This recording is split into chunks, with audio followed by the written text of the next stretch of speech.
Ubutumwa, abahanuzi, abiyita abakozi b'Imana badashobora kwifata ngo basengere igihugu cyabibarutse, ahubwo ugasanga muraza mutondagira abantu, mwurira abandi, musenya ibyo abandi bari kubaka. Imana izabibaryoza, Imana izabahana. Iyo wanga u Rwanda ntabwo wemerewe no kunywa amata y'Amanyarwanda, y'inka zo mu Rwanda. Niba wanga u Rwanda ukarunywa amazi, uba wumva udafite ikibazo mu mutwe.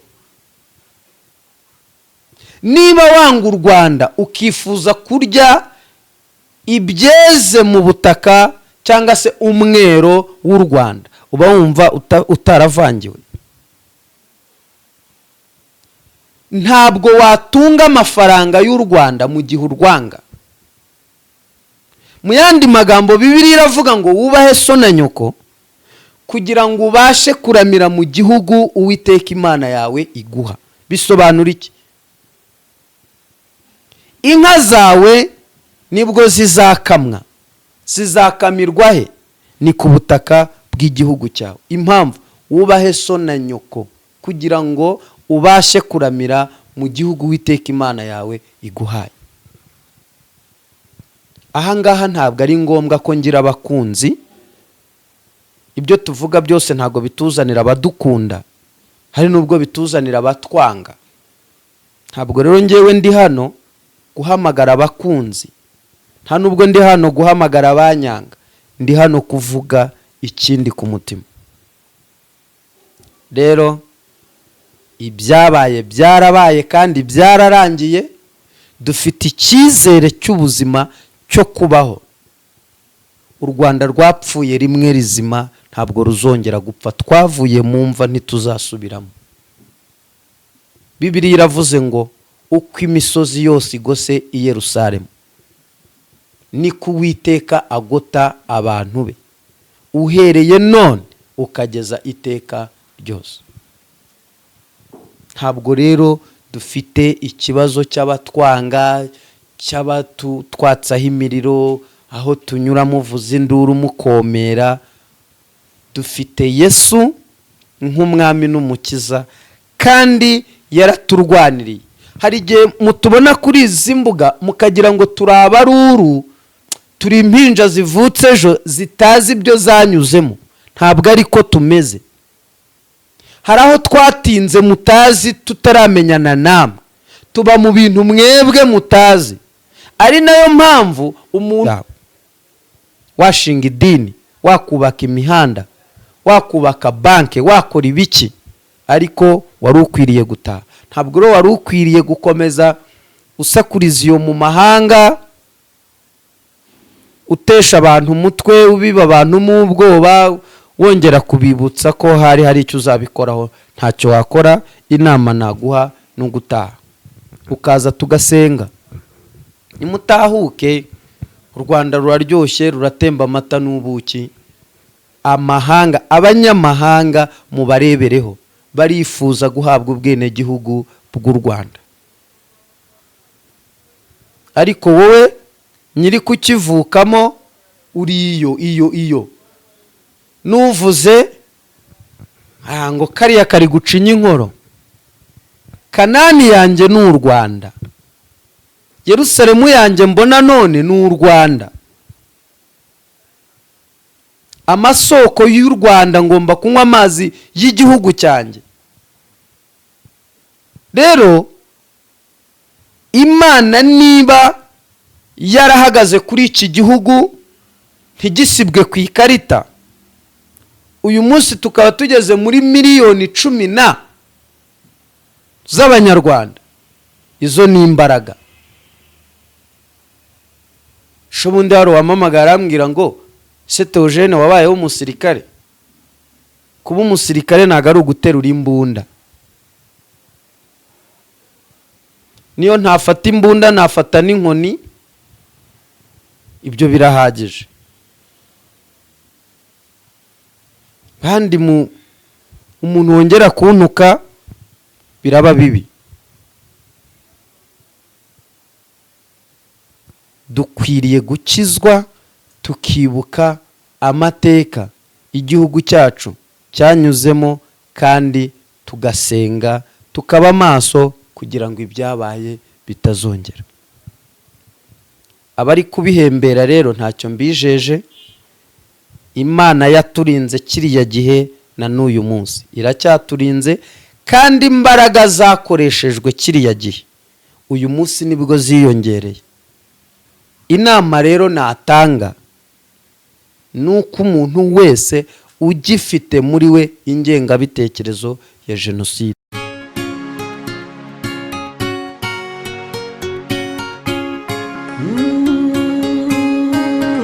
Emana we, Yesu we, ingoma yawe niyamamare. Turabaramukije mu izina rya Yesu Kristo. Amahoro y'Imana nabane namwe aho muherereye, abari mu gihugu cy'u Rwanda, abari hanze yacyo diaspora, abadukurikiye muri mu bihugu duhana imbibi, mwese turabasabira amahoro n'imigisha itangwa n'Imana. Waba udukurikiye urwaye, udukurikiye uri muri situation zigiye zitandukanye bitewe n'igihe urimo, ariko ndingingo Uwiteka Imana ngo igufashe kandi ikorohereze. Amahoro Nyagasani atanga agere ku buzima bwawe. Nimba urwaye, nimba ubabaye, ndakumenyesha ko mu ijuru hari Imana ivuga bikaba kandi yategeka bigakomera. Turi mu bihe bidasanzwe, ibihe bisaba kugira ngo Uwiteka Imana adusure, atugenderere, atwigishe kandi aduhereze urukundo. Niyo mpamvu nifuriza buri wese udukurikira kugira ngo ashikame, apfukame mu rukundo rwa Yesu Kristo, ineza y'Imana ikomeze kuganza. Nkuko mubibona imbere yacu dufite umukozi w'Imana. Turagusuhuje, muraho neza? Murakoze. Amakuru ni meza. Meze neza? Ndashima Imana. Imana ishimwe. Yego. Reka ngusabe kugira ngo mbere yuko dutangira ikiganiro cyacu ubanze usenge Imana. Mana yacu, mu izina rya Yesu turagushimiye ko wabanye natwe ukaba mu ruhande rwacu. Izina ryawe ryera rihimbazwe. Ndasenze Mana ngo muri ibi bihe turimo bikomeye, umuntu wese aba yibuka amateka yaranze igihugu cyacu cy'u Rwanda, udukomereze imitima. Ndeka ikiganiro tugiye kuganira kiyoborwe na Mwuka Wera. Amahoro n'umugisha biva ku Mana Data wa twese bibe kuri twe none n'iteka ryose, amen. Urakoze cyane. Imana y'amahoro niguhereze umugisha kandi mwinshi. Umukozi w'Imana Theogene twaje kugusura kugira ngo tugusabe ugire ikiganiro uhereza Abanyarwanda, ndetse yaba abari mu gihugu cy'u Rwanda cyangwa abari hanze yacyo, cyangwa se n'abandi bantu b'inshuti zawe bagukurikira, kuko ibi bihe turimo ni ibihe bisaba kugira ngo dukore ibiganiro, kandi ibiganiro bigaruka cyane cyane ku mateka yaranze iki gihugu cyacu, n'icyo twakora kugira ngo ntituzongere na rimwe kugwa mu bibazo nka biriya, kugwa mu byago nka biriya. Ndagira ngo ni ibihe turimo, ibi byo kwibuka jenoside yakorewe Abatutsi muri 1994 hano mu gihugu cy'u Rwanda. Ndagusabye rero kugira ngo aka kanya tuguhereze umwanya maze utugezeho ikiganiro waduteguriye. Ni karibu. Murakoze. Ntago byoroshye, ni ibintu bigoye, ariko turagira ngo duhumurize Abanyarwanda bari mu Rwanda, abari hanze y'u Rwanda. Imitima yanyu nikomere, natwe turakomeye. Igifite agaciro cyane kuruta ibindi ni ukwibuka jenoside yakorewe Abatutsi mu Rwanda mu mwaka w'1994. Kwibuka twiyubaka kandi tuzirikana. Aka ni njye ukongereyeho. Kwibuka ni byiza, ariko nanone tukongeraho kuzirikana, kuko iyo uzirikana ibyabaye ubutaha ntago byongera kugucika cyangwa ngo ube wagwa muri uwo mutego. Rero nk'uko bisanzwe tumaze kumenyera uburyo tubyitwaramo. Abanyarwanda mumaze kumenya imyitwarire y'uko tugomba kwitwara muri ibi bihe, twirinda amagambo yo gusesereza, ibintu by'ingengabitekerezo bigaragaza amacakubiri, tugomba kubirandura burundu. By'umwihariko abanyamadini n'amatorero tukabigiramo uruhare rukomeye, kuko namaze kumenya ko ari twe dufite ijwi rigera kure kandi ryihuta vuba mu gutambutsa mesaje. Rero nimukomere, nimuhumure, nanashimira by'umwihariko ingabo z'u Rwanda aho muherereye hose mu isi. Imana ikomeze ibaturindire. Nongera gusaba abantu bamwe na bamwe mugenda mupfobya aya mateka, mubifata nk'aho bitabaye, mubifata nk'aho ari imikino, reka mbabwire ngo nimugezaho, nimurekeraho. Harabaye ntihakabe. Utarabonye azaza arebe inzibutso dufite muri iki gihugu. Rero ntago ndi umunyepolitike, ndi umunyarwanda. Amagambo mvuze nyavugiye muri ndi umunyarwanda. Umunyarwanda ufite ibyo yabonye, umunyarwanda warokotse, umunyarwanda ufite ibyo amaso ye yabonye.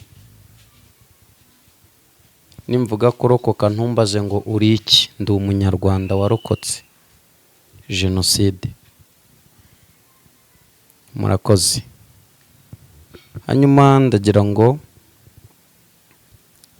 tuganire, dutere agatebe, tuganire, tukongere, twibuke, dusubize amaso inyuma, turebe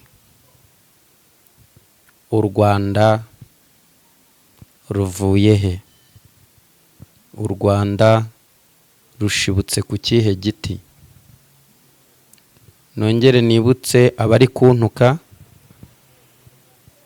mwitonde.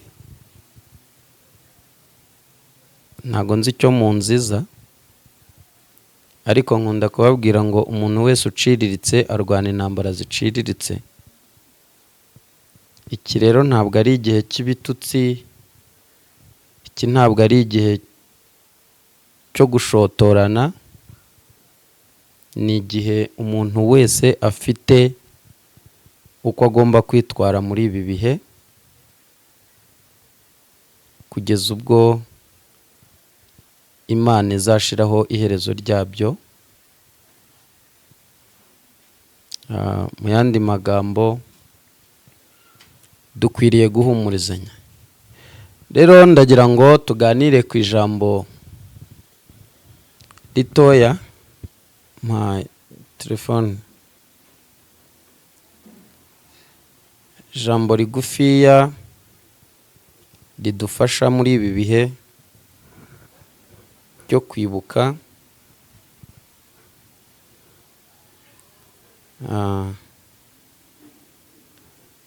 Ni ijambo riri mu gitabo cya Gutegeka kwa kabiri.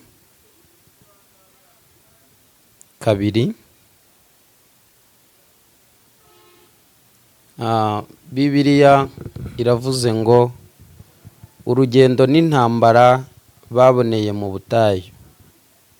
Gutegeka kwa kabiri ibice 2 umurongo wa mbere, titiri iravuze ngo urugendo n'intambara baboneye mu butayu. Umurongo wa mbere aravuze ngo maze turahindukira tujya mu butayu, duca mu nzira ijya ku nyanja itukura, uko Uwiteka yadutegetse. Tuzenguruka umusozi wa Seyiri igihe kirekire. Ku murongo wa kabiri Uwiteka arambwira ati igihe mwazengurukiye uyu musozi kirahagije, nimucyamike mugende mwerekeje ikasikazi. Ndasubiramo uyu murongo wa 3. Bibiliya iravuze ngo igihe mwazengurukiye uyu musozi kirahagije, nimucamike mugende mwerekeje ikasikazi. Amahoro y'Imana abane namwe. Tayito cyangwa titire y'iri jambo iravuze ngo urugendo n'intambara baboneye mu butayu. Ntekereza ko aho tugeze ubu ni ibintu bitoroshye, ni ibintu bigoye kubisobanura cyangwa se kubyinjiramo.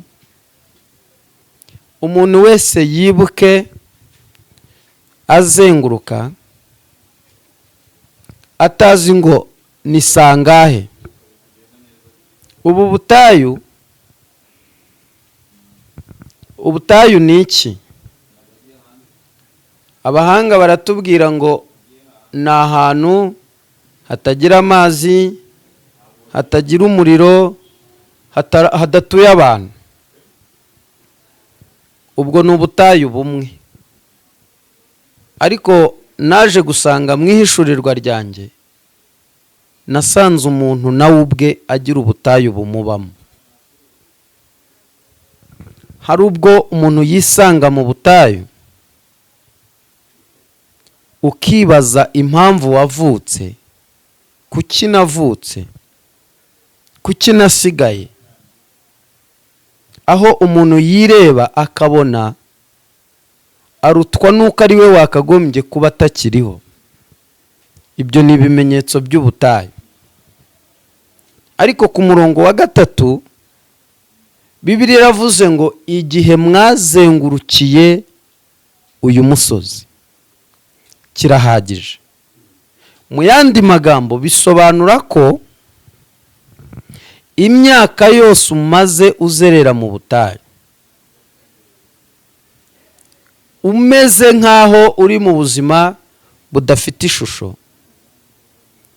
udafite igisobanuro cy'uwo uri we, hari ijwi rimanutse kuvugana nawe wowe unteze amatwi rivuze ngo igihe wazengurukiye uyu musozi kirahagije. Bivuze ngo nyuma yo kuzenguruka, aho uhagurutse akaba ariho wongera gutunguka, ukanyura ku makara bikarangira utungutse ku nkwi, ugahagurukira ku nyanya ugatunguka kuri karoti, ugaca mu muhanda wa laterite ugatunguka mu w'ibyatsi. Ubwo rwose ni urugendo rw'ubutayu. Umuntu uri mu rugendo rw'ubutayu biragoye ko amenya aho ijoro rigeze, biragoye ko yamenya aho igitondo kigeze. We ajya kubona akabona burije, akabona burakeye, akabona arariye cyangwa ntariye. Ariko ubwo ni ubuzima bw'ubutayu.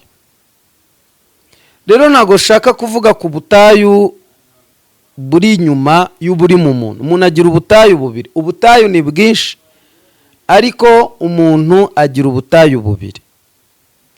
Ubutayu bw'inyuma y'umuntu butandukanye n'ubutayu bwo mu muntu. Twese bamwe na bamwe twamaze kuva mu butayu buri inyuma y'umuntu, hariya hatagira amazi, hatagira umuriro, hatagira inkwi, hadatuye abantu. Aho twavuyeyo. Ariko uyu munsi turi mu butayu bwo muri twe, aho utekereza icyo wakora ukabona nta gisubizo ufite, kandi ukumva uri muzima, kumva ufite imbaraga, ariko ukibaza ngo ndakora iki? Ubwo ni ubutayu. rero Bibiliya ivuganye nawe, iravuze ngo igihe mwazengurukiye uyu musozi kirahagije. Ningera ku musozi uraza kubona umusozi. Niki gitumye Bibiliya itubwira ngo urugendo n'intambara bakoreye mu butayu cyangwa se baboneye mu butayu? Ni urugendo, guhaguruka bakagenda. Kabiri, kubonera cyangwa se kubona. Gatatu, hakaza ijambo ngo ubutayu. Ni interuro imwe, ariko iyo ugiye kuyitondagura usangamo ijambo rikomeye. Urugendo n'intambara baboneye mu butayu bisobanura ibintu byinshi. Niho hahandi ugenda urugendo rw'iminsi cyangwa rw'imyaka cyangwa rw'amezi menshi. Uyu munsi dufite abantu benshi Imana yahaye amasezerano, noneho iyabaha bari mu butayu. Bavuye mu butayu bageze aho twakita i Kanani, ariko ntawe ushaka kwibuka ubuzima cyangwa situation yabayemo mu butayu. Reka wenda nkomoze gato kuri uku kwezi kwa kane. Kwari ukwezi kwiza kwa Mata, ariko kuza kubamo ikintu kibi. Uku niko kwezi navutsemo. Uku kwezi niko navutsemo. Uyu munsi hari abantu Imana yagiye irokora ibintu bikomeye,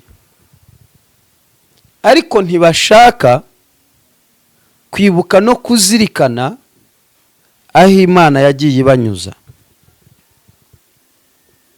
Barashaka kwifata nk'abageze i Kanani. Umuntu rero utazirikana bimworohera kongera gukora amahano. Ni ibintu bimworohera.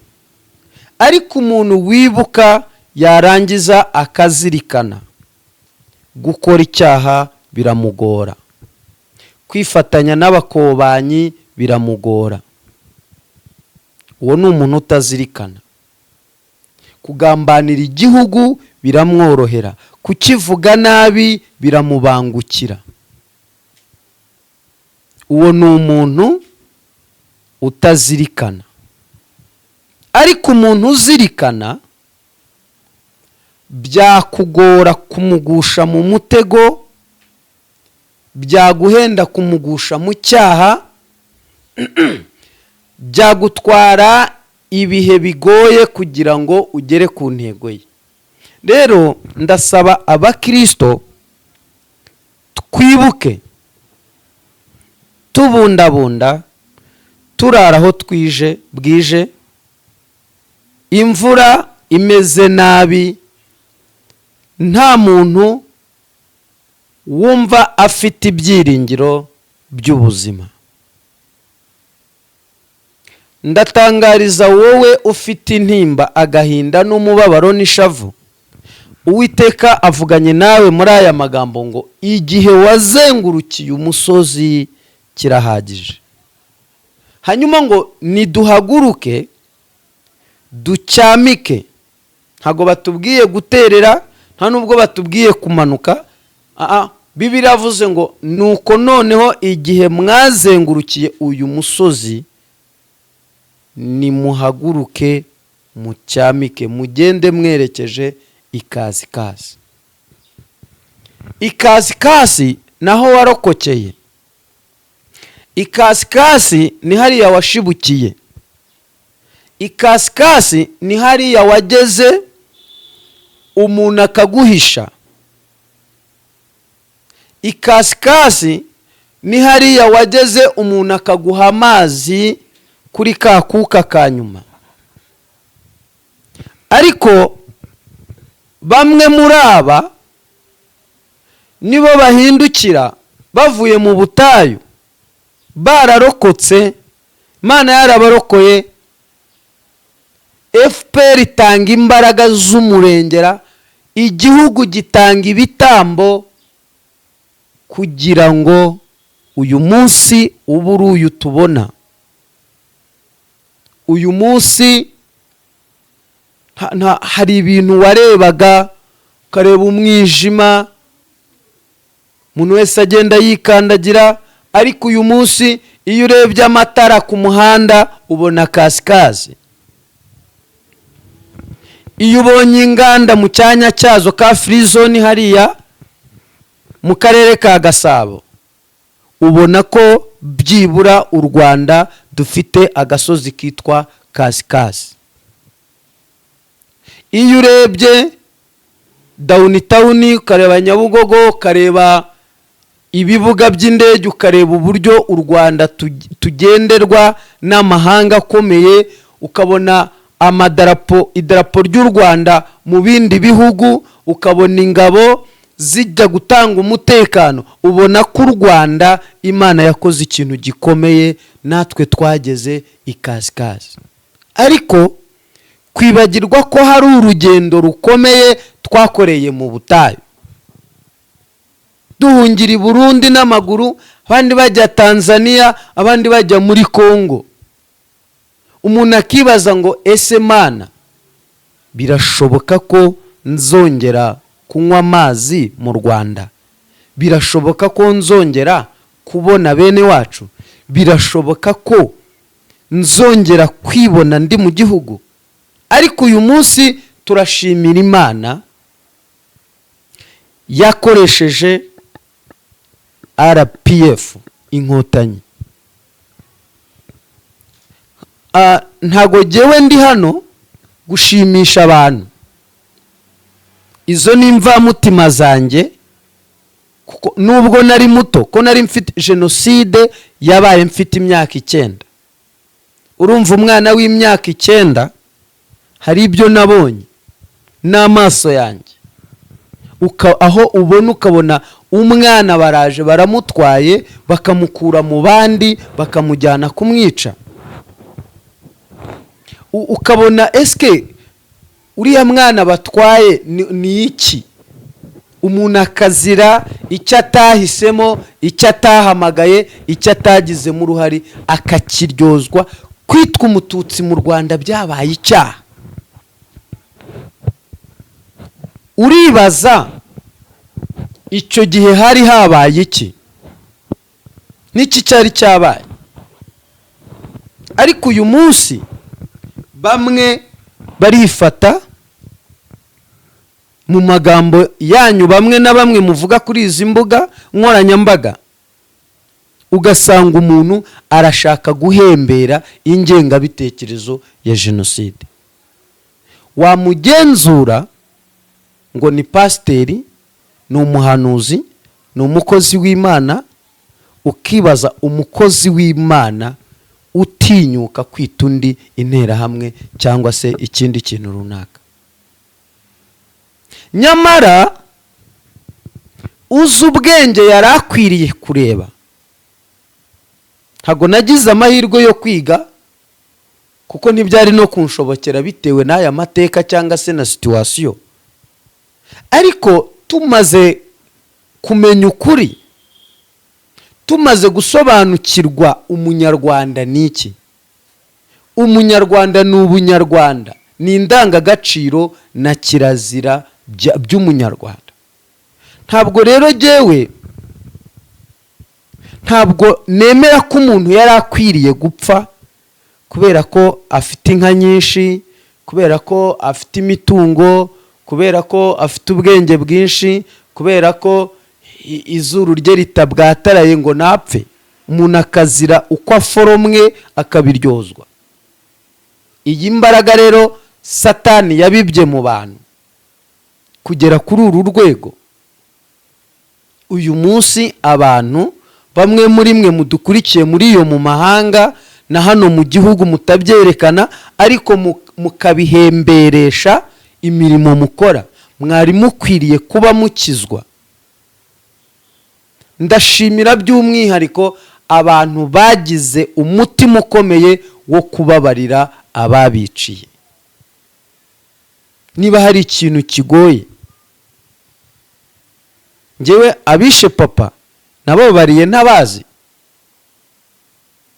havuze ngo Mana ubababarire, sinkeneye no kubamenya. Igikomere mbana nacyo ni kimwe, nuko ntigeze mushyingura. Icyo cyonyine. Ariko iyo nsubije ubwenge inyuma nkareba ukuntu twirukaga turi abana, utazi ngo uriruka uri igiki, utazi ngo urazira iki, Imana idukingira ukuboko, ihagarara mu ruhande rwacu. Nk'iyo ngiye i Kanombe nkareba umudugudu w'Abadimobe, mbona isomo rikomeye.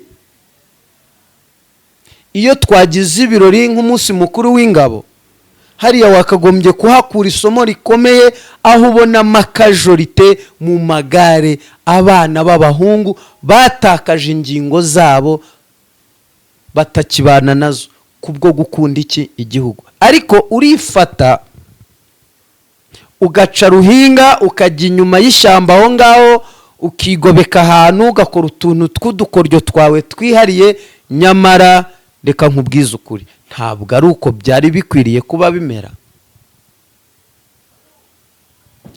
Ndabizi iyo turi kuvuga igihugu cyacu neza, abanzi ni ngombwa. Hari ikintu ngewe nibaza, maze igihe mbitekereza. Sorry. Iyo uvuga u Rwanda nabi, nasanze hari abagukomera amashyi. None ukibaza se, niki gituma umuntu avuga igihugu cye nabi akabona abantu bamukomera amashyi, noneho waza muri systeme yo kukivuga neza nanone bakakwita andi mazina, byaba na ngombwa bakaba banakugonga. None uhita wibaza, ni ryari bizarangira gute, tuzabisoza gute? Ndabizi amagambo ndiho mvuga abari bunyange nyine birakwiye ko mu nyanga, ariko jewe ntabwo herumoni yanjye iri muri Amerika, ntabwo Kanani yanjye iri muri Arabia Saudite, no, ntabwo Gosheni yanjye iri muri France, ntabwo iri mu Bufaransa. Kanani yanjye iri mu Rwanda. Sinzi ngo ni akarere ka Kicukiro, sinzi ngo ni aka Nyarugenge, sinzi ngo ni aka Gasabo, ariko Kanani yanjye iri mu Rwanda. Hanyuma ni njyewe ukwiriye gutera intambwe yo kubaka Kanani yanjye. Bibiliya rero iratubwiye Gutegeka kwa kabiri ibice 2 umurongo wa mbere.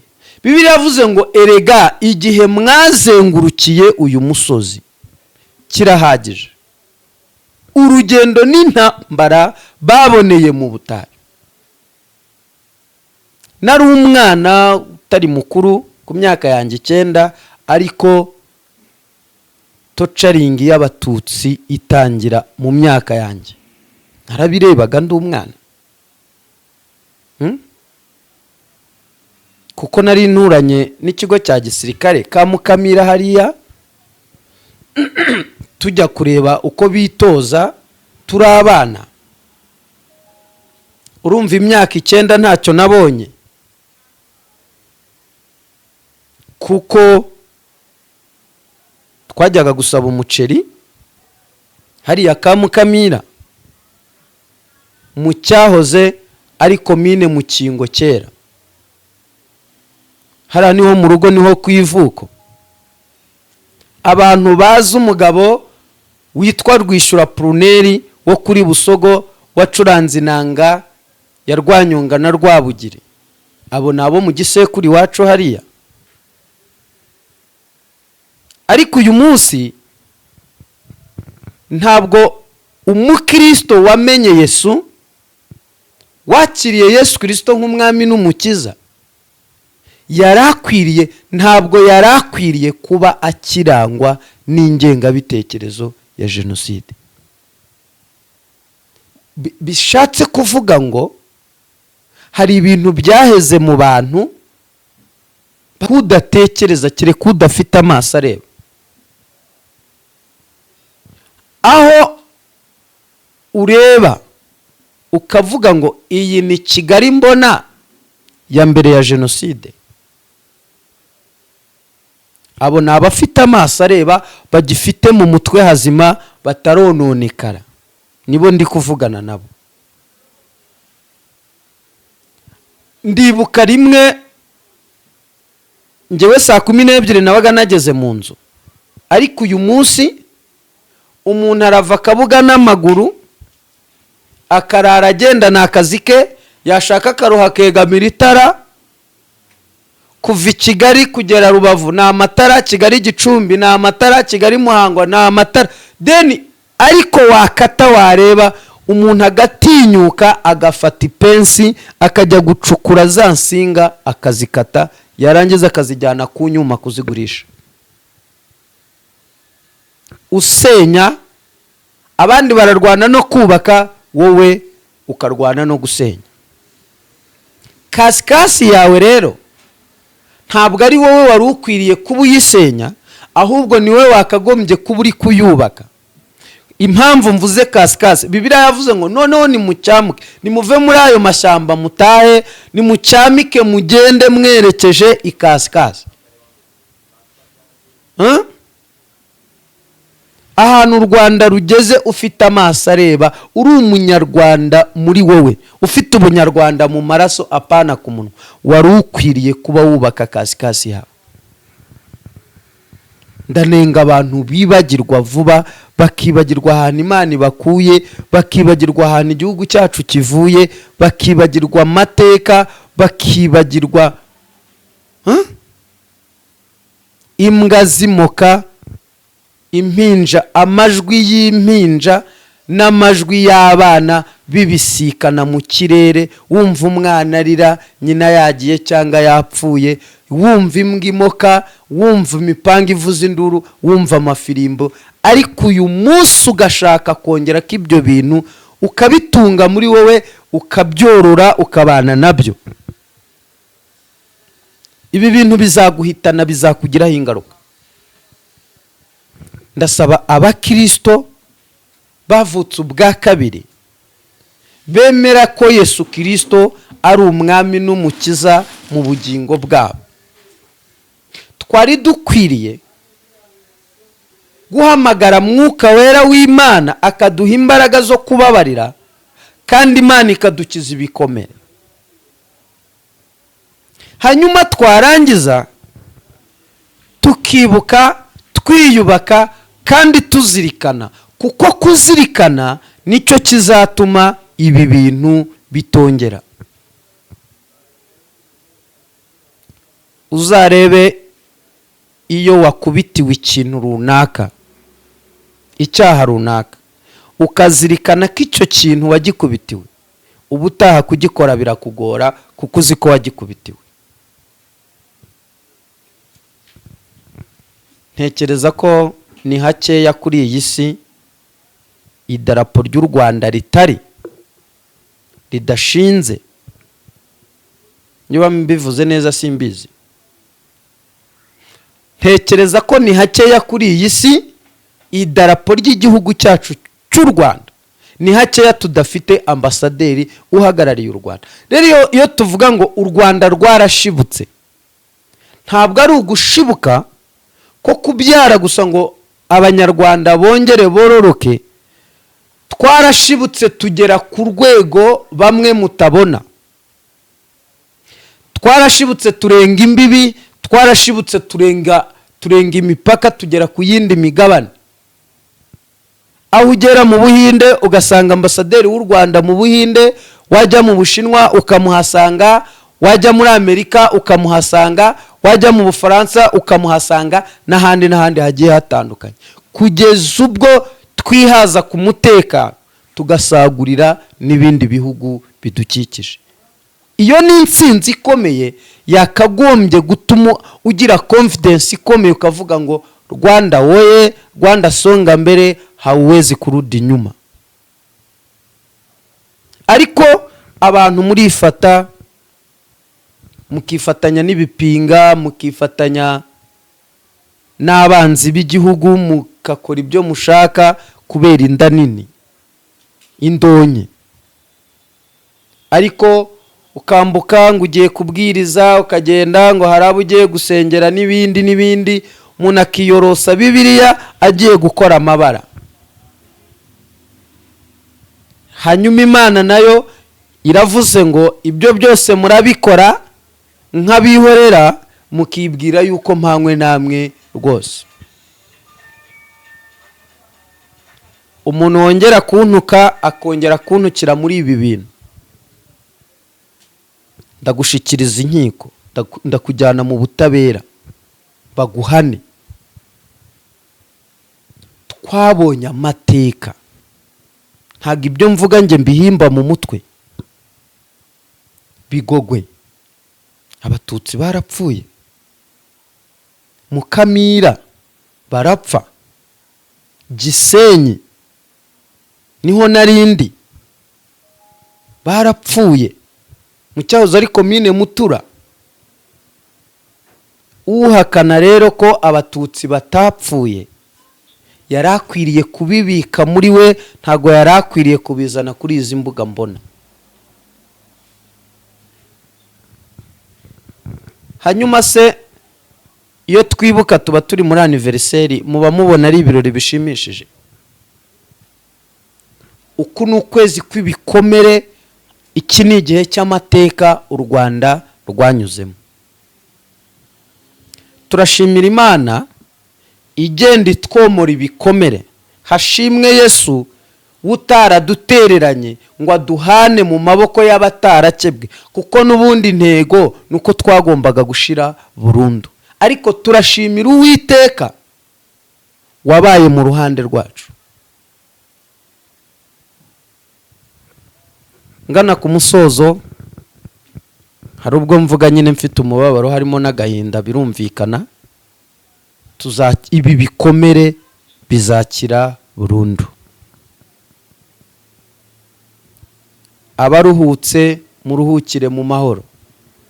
Kubibagirwa ni icyaha nk'ibindi byose, ntago rero byakunda.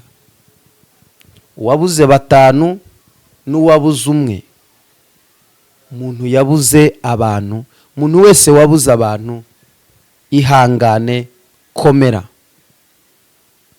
Ntekereza ko aho ugeze naho uta.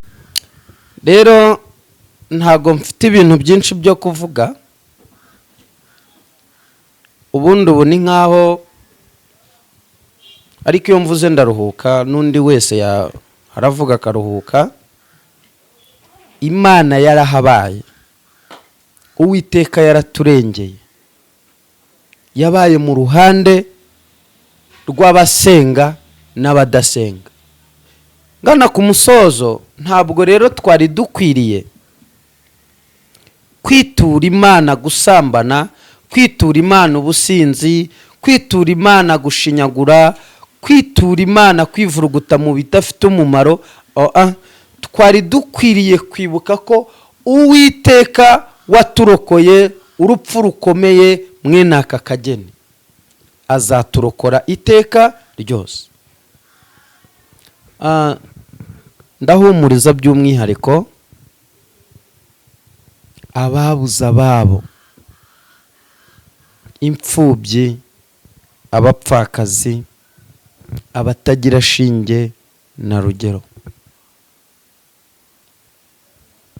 nkomeye amashyi by'umwihariko ingabo zagize uruhare mu gufata iya mbere kubohora u Rwanda no guhagarika jenoside yakorerwaga abatutsi mu mwaka w'1994. twabonye amakajorite, twabonye byinshi. Ngewe ntago ninjira muri politike, ariko mu buryo bw'umwuka nyireba nk'umunyarwanda uri kwinjira mu myaka y'ubukure, kuko ntago nkiri ingimbi. Ntago mpamya 100% ko umuntu wagambirira kongera kuvuga ngo aje kumena amaraso muri iki gihugu, ntago mpamya ko byamuhira. Uzabitekereza, gahinda kazagutsinda, iyo umujinya uzakwicira muri wowe, n'abagushigikiye mbona bagushuka, ntago mpamya ko uzabigeraho. Inama rero naguha, kuko nzi neza ko iri jwi rigera kure, ibi bintu tuvuga bigera kure, wazinga akamatera ugatahuka, ukaza ukubaka igihugu cyawe, washinga idini, wakubaka imihanda, wakubaka banke, wakora ibiki, ariko wari ukwiriye gutaha. Ntabwo rero wari ukwiriye gukomeza usakuriza iyo mu mahanga, utesha abantu umutwe, ubiba abantu mu bwoba, wongera kubibutsa ko hari icyo uzabikoraho. Ntacyo wakora. Inama naguha no gutaha, ukaza tugasenga. Nimutahuke, u Rwanda ruraryoshye, ruratemba amata n'ubuki.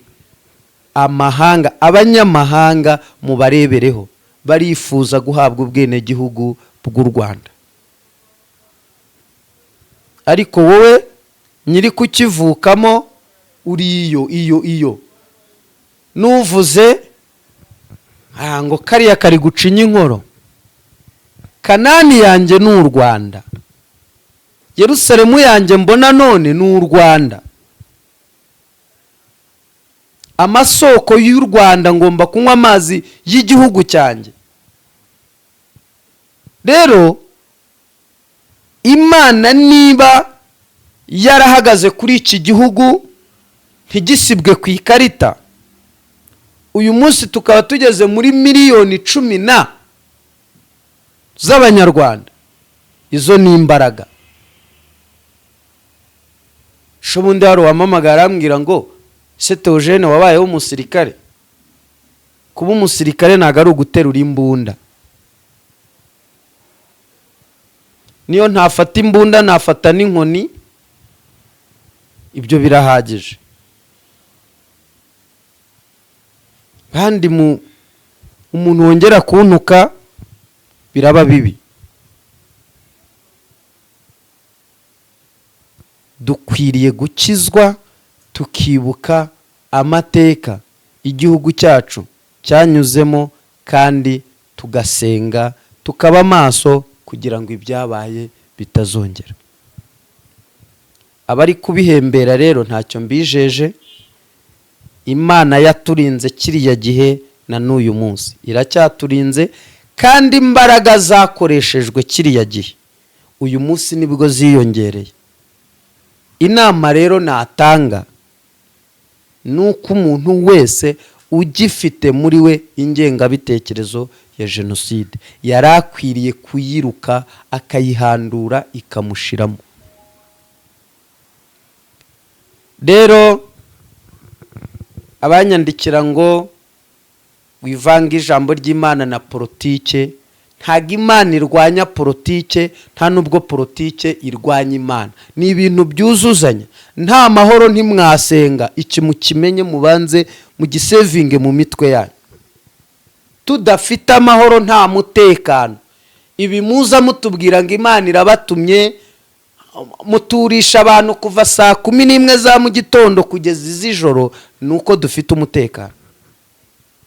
Impamvu muri kubasengera mubateresha za haleluya, mubasimbukisha za 7 bikorera intebe mu rusengero, nuko igihugu gifite umutekano. Hatari umutekano rero, mba ndeba abantu muza munkandagira ngo mwarize, ngo mufite amashuri mwiza, amategeko, hari ubwo mbareba nkabona muri munsi y'ibyo mwagiye kwiga.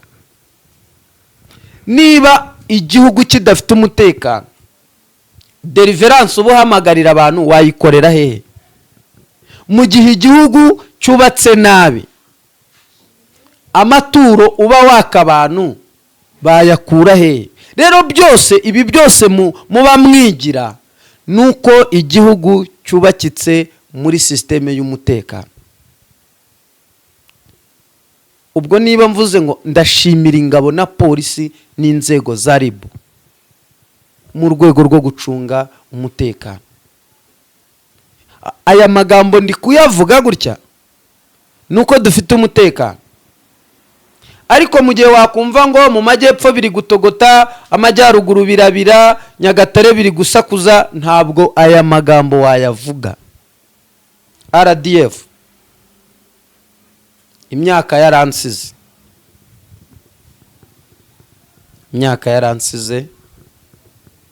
ariko ntacyo, nanjye nzajya mbasengera. Ninaterura imbunda nzasenga. Ndashimira nyakubahwa Perezida wa Repubulika Paul Kagame, warakoze. Si ubwa mbere bimbivuga, wenda nzabizire,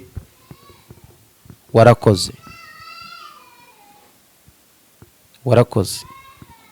Imana igikurinda iguhaza uburame,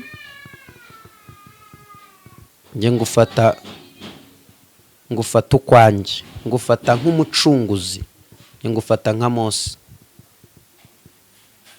Byo kwirirwa banyurira ngo nshinye inkoro ni mu gihugu cyanjye, kuko mfite indangamuntu iri mu kigo cy'igihugu cy'indangamuntu, yanditseho u Rwanda, Repubulika y'u Rwanda. Niho indangamuntu yanjye ibaruye hano, telefone yanjye ibaruye hano. Umugisha Imana izampa w'Abanyamerika ntabwo ari uko nzaba mvuka muri Amerika, mvuka mu Rwanda. Umpa 100, umpa 1000, ungurira amazi yo kunywa, umbwira ati nzuba muyishyura ngahe, nuko ndi mu gihugu gifite umutekano. Rero ijambo ryatubwiye ngo urugendo n'intambara baboneye mu butayu. Bibiliya iravuga ngo igihe mwazengurukiye uyu musozi kirahagije, none nimuhaguruke mucamike mugende mwerekeje ikasikasi. Ikasikasi wowe uneze amatwi niho washibukiye uvuye mu butayu. Uyu munsi nubwo wabuze abawe, ariko byibura hari umuzi wasigaye, washibutseho umwuzukuru, umuzi washibutseho umukazana, umuzi washibutseho umukwe. Byanze bikunze ntekereza ko uyu munsi aho tugeze turahashimira Imana, kuko naho ntitwahakekaga. Rero ntabwo twari dukwiriye kubirenza ingohe ngo tubirenze amaso. Ninde wari uzi ko azongera kunywa amata mu Rwanda nyuma y'imivu y'amaraso yatembaga muri iki gihugu? Ninde watekerezaga ko azongera kuvoma isoko, akanywa amazi y'isoko, akagotomera hatarimo imitwe y'abantu?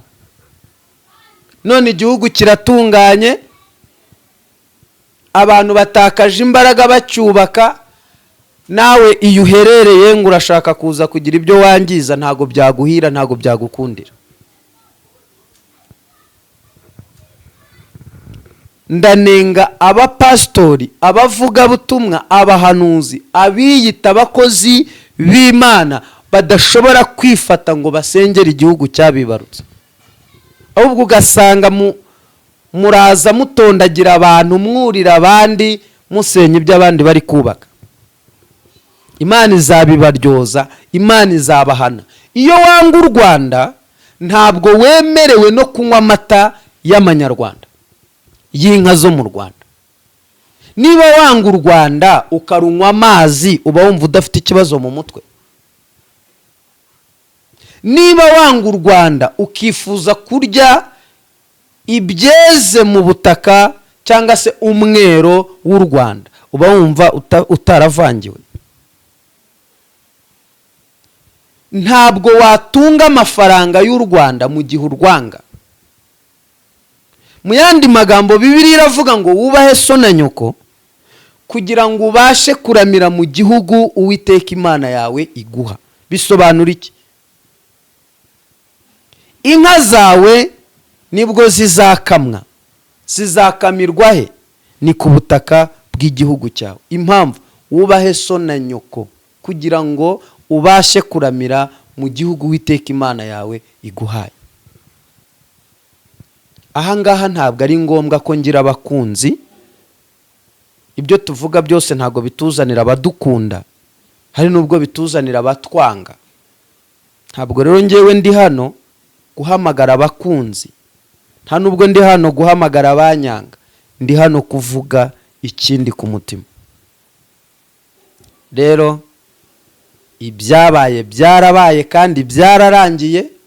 Dufite icyizere cy'ubuzima cyo kubaho. U Rwanda rwapfuye rimwe rizima, ntabwo ruzongera gupfa. Twavuye mu mva ntituzasubiramo. Bibiliya iravuze ngo uko imisozi yose igose i Yerusalemu niko Uwiteka agota abantu be, uhereye none ukageza iteka ryose. Ntabwo rero dufite ikibazo cy'abatwanga, cy'abatwatsaho imiriro, aho tunyura muvuza induru mukomera. Dufite Yesu nk'umwami n'umukiza kandi yaraturwaniriye. Hari igihe mutubona kuri izi mbuga mukagira ngo turabaruru, turi impinja zivutse ejo zitazi ibyo zanyuzemo. Ntabwo ariko tumeze. Hari aho twatinze mutazi, tutaramenyana namwe. Tuba mu bintu mwebwe mutazi. Ari nayo mpamvu umuntu wese atwara uwe musaraba. Muri iyi minsi ntawe ushaka gutwaza mugenzi we. Induru mu murimo w'Imana, kuryana, kwishira hejuru no kwikakaza, nibyo bisigaye biranga ababishopu. Nihangana, n'amarushanwa, ninjye ufite amavuta, ninjye ufite impano, ninjye ukomeye mu mwuka. Abo ni abadayimoni b'umwuka w'ubwibone, kandi nimutihana muzabona ishyano. Nimudaca bugufi ngo mwihane, ntago natinya kuvuga ngo Imana izabamerera nabi. Kera umuntu yabaga ari umukristo ukamubwirwa n'indangagaciro za gikristo. Umuntu yaba yacumuye bene se bakaza bakamugota, bagahita bamukubako bakavuga ati mwene data Imana ikubabarire, byakugendekeye bite? Ariko naje gusanga ibintu muza mutubwira ngo ni iby'Imana, kuki muterura ko ari business zabazanye? Ubu nduruhinja rutazi gutandukanya umuntu uri gusenga n'uri gucuruza. Impamvu utangiza iteraniro saa 3 za mu gitondo ubwira abantu kwitanga, gutura, izuba rikarinda rirenga bagitura, nuko dufite amahoro n'umutekano. Ni gute rero uturisha abantu bari mu gihugu ariko ukaba udashobora gufata amasengesho y'iminsi 2 ngo usengere igihugu cyawe? Ariko ukeneye gusarura, ukora mu mifuka y'abarangiye, ntutinya guturisha uwambaye boda boda, ntutinya guturisha uri muri chambrette, ntutinya guturisha n'uwo baturumbuye mu nzu yaza kugana ngo umusengere ngo pfukama, kandi ukoze mu mufuka ukamuha 10,000 akajya kwishura iriya chambrette. Imana yaguha umugisha. Icyifuzo cy'igihumbi bagisengera bate? Icyifuzo cy'ibihumbi 5 umukristo watangiye iteraniro, itorero atura, urinze ubwo ugira imidugudu agitura, azanye ikibazo cy'ibihumbi 10 ngo umusengere, ngo pfukama ngo usengere. Ariko mukandika inzandiko zibwira abantu ngo turi kujya mu ijuru. Hari abantu rero mwamaze kwakira ingororano zanyu muri iyi si, nta zindi mutegereje uretse kumanuka mukajya muri rwarwo. Inkozi z'ibibi n'abatizera Imana ntabwo iki gihe ari icyo gukomeza gutoba umurimo w'Imana. Niba uri bishop unteze amatwi, ukaba uri pasiteri unteze amatwi, uri umukozi w'Imana unteze amatwi, wari ukwiriye kwibuka ubundabunda ubwira Imana ngo nundokora uyu mupanga nzagukorera. None mu minota ingahe, mu myaka 30 tumaze, urarenzwe, urijuse, urumva ushaka kubiruka ku bantu, umuntu yakubwira ugaterura induru, ugashaka kinubi ngo umumene umutwe. Banyarwanda, twibuke ariko tuzirikane, twibuke n'imihigo twagiye duhigira mu rufunzo, munsi y'ikiraro, munsi y'ibitanda by'abaduhishe, abandi mu maparafo, abandi ku rusenge, abandi mu nzina z'ibitoki, abandi hirya no hino, abandi tububikaho imivure. Wibuke imihigo wahize. Wasabye Imana kukurokora, irabikora. Urayibwira ngo Mana byibura nzongere mbona kandi kana. None ugize amahirwe, uruzukuruje, nawe urimo urashyingira. Aho kwitura Imana n'igihugu cyawe iby'Imana yagukoreye, uzanye induru na rwaserera kuri iyi mihanda. Ndagira ngo nsoze nsaba Abanyarwanda, nimukomere. Uwiteka wabanye natwe muri kiriya gihe ntaho yagiye. Rero Bibiliya yatubwiye ngo igihe mwazengurukiye uyu musozi kirahagije, none nimuhaguruke mucyamike, mugende mwerekeje ikasikazi. Ndagira ngo dusengere kasikazi. Rero umukobwa wese wageze ikasikazi, ntabwo Imana yakurokoye ngo ujye gusambana, ntabwo Imana yakurokoye ngo ujye kwiba, ntabwo Imana yakurokoye ngo ujye kugambanira igihugu, ntabwo Imana yakurokoye ngo wirirwe usebanya, ntabwo Imana yakurokoye ngo wirirwe utukana. Imana yarakurokoye kugira ngo uzongere ushibuke, ubu buhamya bw'abantu, nurangiza kandi ukorera Imana. Nicyo cyateye Imana kugukorera. Ndasubiramo kuko ushobora kuba utabyumvise neza. Imana yakurokoye kugira ngo urokoke, usengere igihugu, ube ubuhamya bw'abatizera ko Imana irokora, kandi nurangiza witura Uwiteka icyatumye akurokora. Nta kindi rero ni ukumukorera, ukaba uw'umumaro ku gihugu cyawe u Rwanda, ukaba uw'umumaro ku muryango wawe, ukaba n'uw'umumaro ku itorero, ugahindukira nawe ubwawe ukigirira umumaro. Nicyo cyateye Uwiteka gutanga ingabo nyinshi zigapfa ku bwawe. Yesu aduhana umugisha. Abafite ibikomere impore, abafite ihungabana muhumure. Yesu ari ku ngoma. Ndemera ntashidikanya ko ari we wenyine ufite umuti wasuka muri ibyo bikomere ufite mu mutima, akakomora ukaba umuntu muzima. Uyu munsi nirinze kujya mu cyitwa Mukamira. Namenya njyahe? Namenya mbaza yahe mazina? Nta mwanya. Kujya kugerayo nkatangira, hari ibyo twirengagiza. Rero ndagira ngo duhumurizanye mu gihe nk'iki kigoye, mu gihe nk'iki gikomeye, mu gihe cy'ibikomere, mu gihe umuntu yigunze, mu gihe umuntu ubona ko afite isi ye arimo. Duhumurije abapfakazi n'imfubyi, duhumurije ingabo zacu zamugariye ku rugamba, duhumurije umuntu wese wagizweho ingaruka na jenoside yakorewe Abatutsi umwaka w'1994. Uyu munsi tukaba turi kwibuka jenoside ku nshuro ya 30. Ni amateka agenda yigarukamo, yisubiramo, yigarukamo. Murakoze kuntega amatwi, ndagira ngo dusenga Imana. Warubabaye, wigunze, ariko ndakumenyesha ko utari wenyine.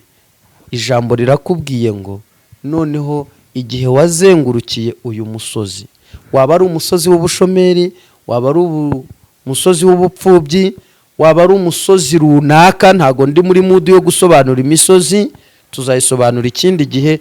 Umusozi wari wo wose waba uriho, Imana ivuganye nawe ngo noneho nucamike ugende werekeje ikasikazi. Amahoro y'Imana abane natwe none niteka ryose. Twibuke twiyubaka. Shalom. Mana, ndagushimiye mu izina rya Yesu. Ndagushimiye ko wabaye mu ruhande rwacu. Ndakubashye Mwami. Duciye bugufi Abanyarwanda, abari mu gihugu n'abari hanze yacyo. Ni wowe watanze imbaraga z'umurengera, wahagaze ku buzima bwacu, urwana intambara zitandukanye. Umwanzi ntiyigeze atuza, ariko wowe nawe ntiwigeze umuha agahenge. Ndasenze mu izina rya Yesu, nsengeye iyi mitima ihagaze ngo nituze. Abafite agahinda, Mwami Imana, buri wese aba yihugiyeho yibaza kuki wabyemeye. Ndasenze ngo umwuka w'ihumure usakare muri iyi mitima. Mu izina rya Yesu, sengeye igihugu cyacu cy'u Rwanda.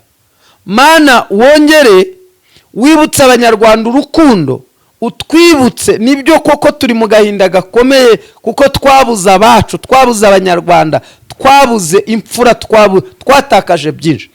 Ariko ndasenze ngo umwuka wera yongera amanukira u Rwanda, yongera amanukira igihugu cyacu mu izina rya Yesu.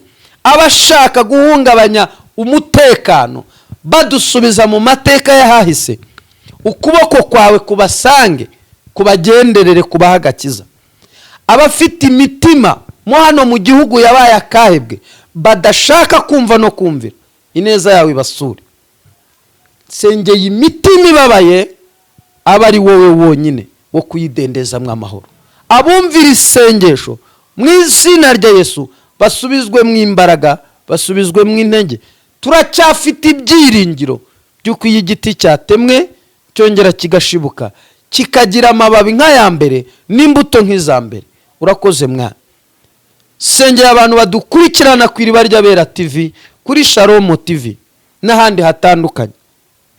Ntacyo turi cyo, ariko icyo watugize cyo kiraduhagije kandi kiratwubatse. Gira icyo ukora kuri iyi mitima y'Abanyarwanda mu gihe nk'iki gikomeye cyo kwibuka jenoside. Mana, abatewe n'umwuka wo kwigunga ubasure, ubasubize mu ibyiringiro. Ngaho bana natwe, utugirire neza. Tugusabye umwuka wera ngo akomeze kubana natwe muri iyi minsi 100 yo kwibuka jenoside. Urakoze Yesu, nubane natwe, utugirire neza. Ukiza abarwayi, ukiza imbohe, ndetse by'umwihariko utanga agakiza karushijeho.